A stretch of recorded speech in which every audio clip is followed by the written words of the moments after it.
Kyle, first off, I'm curious, did you hear what Alexander Rossi said on his podcast about the hybrid engines weighing the car down? No. You didn't hear anything about that? I don't listen to the So podcast. he said something along the lines of that the hybrid engine is heavy enough that it wears the car down, and the tires wear out faster as a result. So you guys are kind of forced to sort of conserve your tires and you can't race as hard as you want to.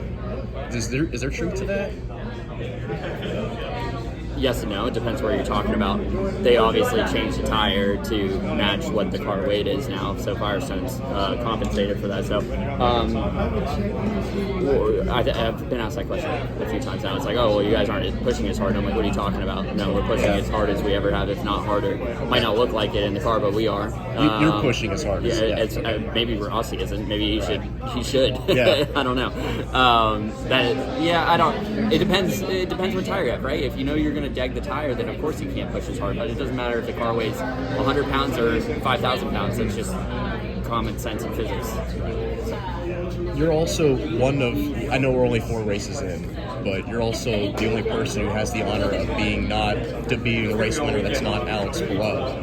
But as a result of that, people are going to label you as a championship contender. How much more confidence does that give you more of a pep in your step, knowing that you're kind of like in that club, in that range of possibly, really?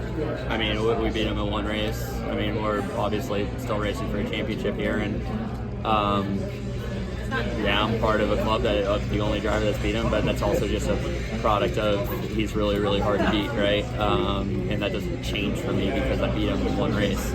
So we're working hard at it. Everyone is.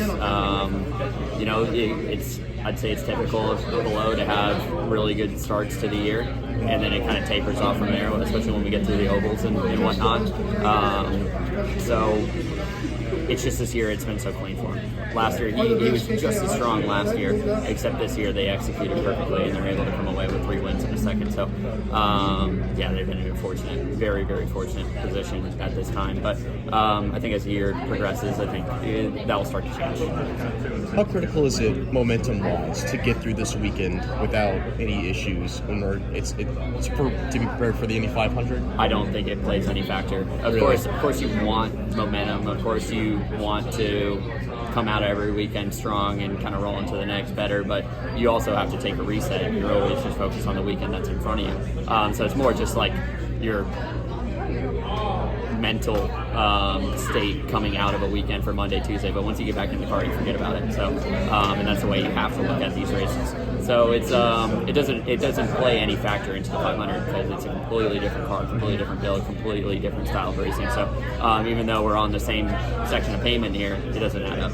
So mental-wise, I mean, if something were to happen this weekend, you can come back on Sunday or Monday and just reset and just be ready for it.